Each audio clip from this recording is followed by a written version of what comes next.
Okay, it's a beautiful night. I'm cutting grass. This thing I'm getting used to. I got to practice. And it's quick. And I find myself tensing up because I'm new at this. A little tense on the left, I'm turning. Oh, I don't want to do that. So I'm tensed on the right and I'm turning the other way. So it also reminds me of a quick carnival ride. But all in all, Exmark is an excellent mower. I just got to be better at this. So I think some practice will do me good. It's a beautiful night. We are cutting grass, and I think we're even going to plant some grass.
All right, we've got Tom, Concrete with the Hauses here. Hey, everybody. And Melissa's here. Everyone's asking Tom when he's going to pour this concrete. Well, the truth is he's waiting on me.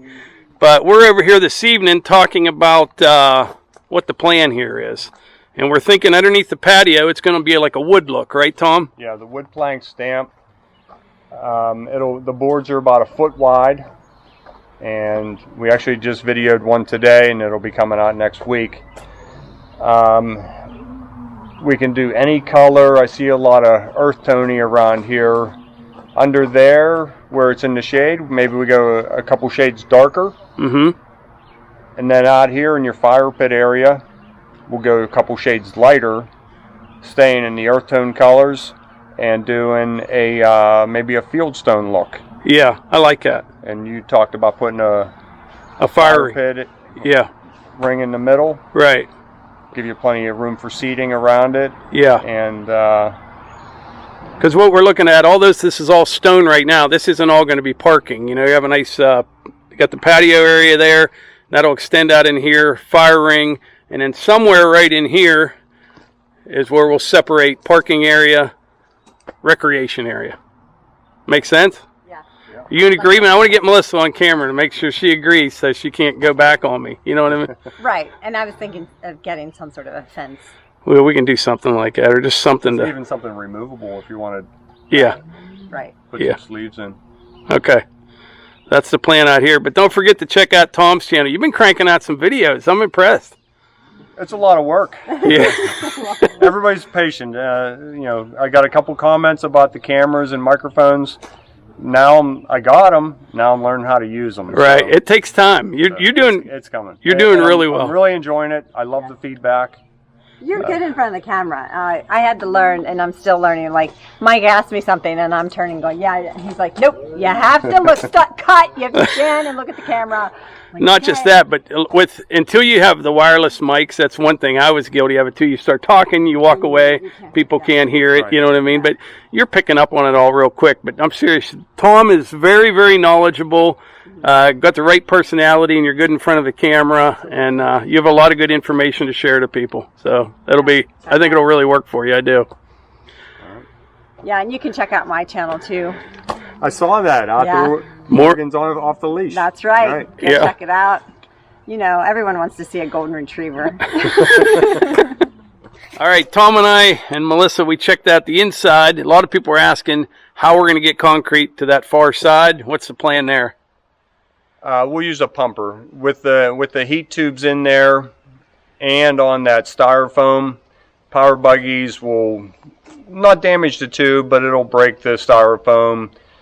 Wheelbarrows might be a little bit too slow, so we'll go to a pumper. We'll use a 3-inch line, and that'll pump the stamp mix in as fast as we can straight edge it down. Really? So it'll be really quick. A good deal. And when we're doing decorative work, stamp work like that, it's all about the speed. You got to get it in so you have plenty of time to finish it.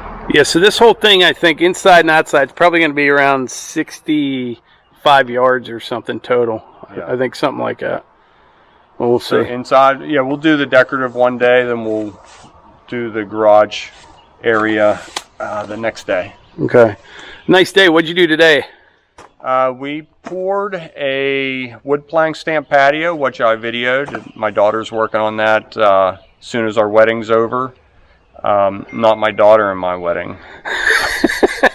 My son's getting married this weekend, so we're pretty busy with that.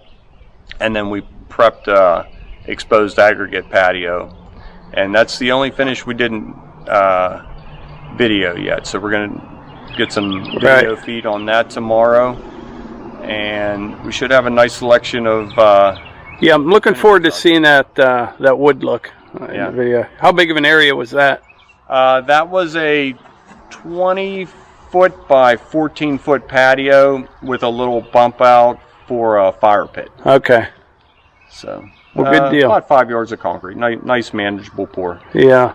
Well, thanks for coming over, Tom. No problem. We'll talk this weekend and figure out a schedule. Sounds good. All right, thanks. See ya. All right, Tom just left a few minutes ago, and I got about an hour before it gets dark.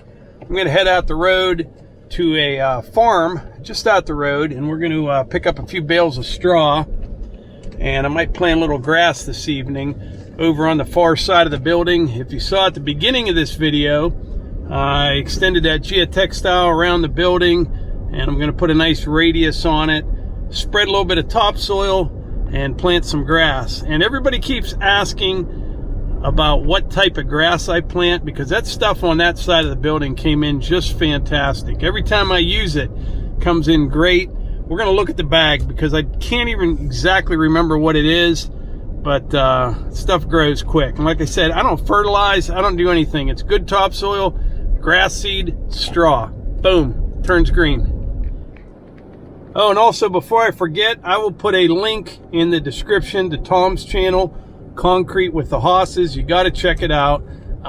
They're just getting started with the channel. They probably got a dozen videos out so far, but very, very knowledgeable guy. Very good at concrete, been doing it 35 years or something, and plus he has a lot of other skills, and he's good in front of a camera, and it's a good channel. It'll be good, and I think it'll go places. I really do. But anyway, check out that link in the description. This farm here is where I get my straw.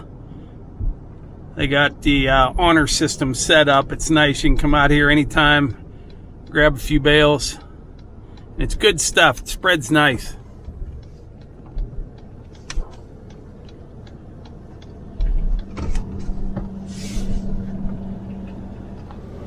All right, I got my straw, headed back to the house.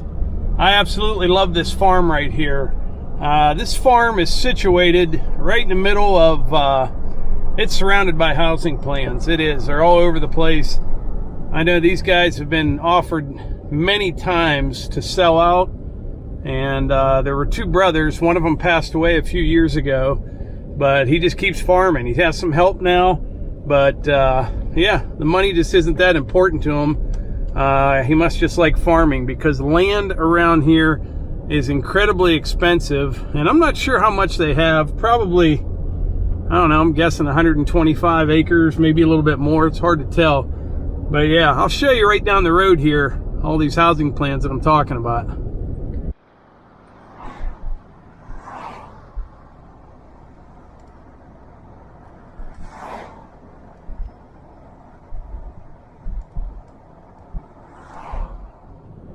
Oh, and by the way, I wanted to mention I installed more of those Crete heat panels in the new building today.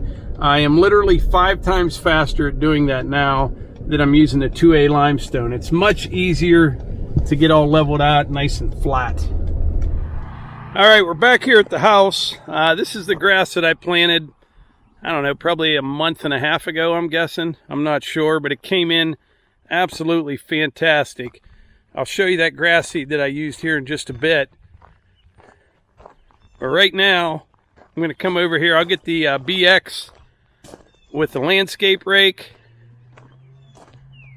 I've got a nice radius here with the geotextile. I got to cut that piece right there. And then all I need to get seeded is this area here and right on the other side of the road. But there is so much more room over here than I thought there would be. This is really wide. I mean, heck, I could park my dump trailer over here out of the way. Landscape trailer, whatever. Lots of room. Also, there have been lots of questions on where I get this geotextile. I get it from a place called Interstate Pipe. Not too far from here. I think they have a couple locations, but you could look that up. Interstate Pipe. I was going to use the box blade first on the BX, but I think I'll just throw that rake on, sprinkle a little bit more on here, rake it up, seed it.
So I have hurt my back, probably like really hurt my back 5 or 6 times. 6 times. And 3 of those times was using one of these landscape rakes. Oh boy. By the time the help showed up, come on over.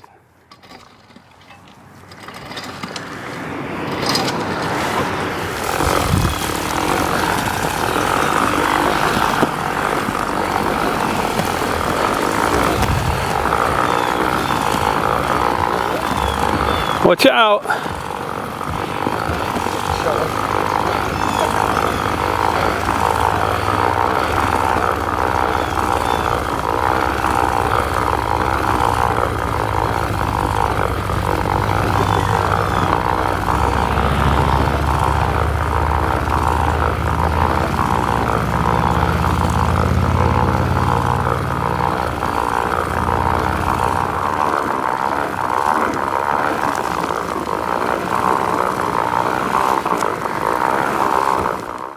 right, I got everything raked out really nice, a nice seed bed, and I just put down some Kentucky 31. That's a tall fescue. And the inspector, he approves of it. What do you think, Ty? Is that good? What do you think? All right, now we're going to put some straw down, okay? You good with that? All right. You ready? Watch this. Come here. Check this out. Watch what happens. Ready?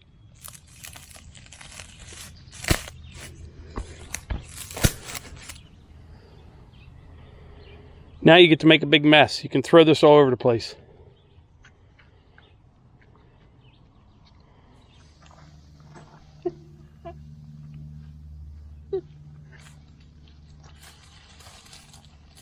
All right, there you have it. That is basically my secret to planting grass. So there's really no secret. Good soil, good grass seed, Kentucky 31's what I use, and straw. I don't even rake the seed in. A lot of people do, and I've had people tell me grass won't grow if you don't. But as you can see, grass will grow. See, around here, all areas are different. We get quite a bit of rain. And with this straw on here, it'll help hold the moisture, keeps the seed in place. The rain will kind of beat it down in the ground a little bit, but I've always had really good luck planting grass just like I did. All right, Ty, you want to wrap this video up? Say thanks for watching. If you enjoy these videos, please hit the like button, click subscribe, share them with your friends. Later.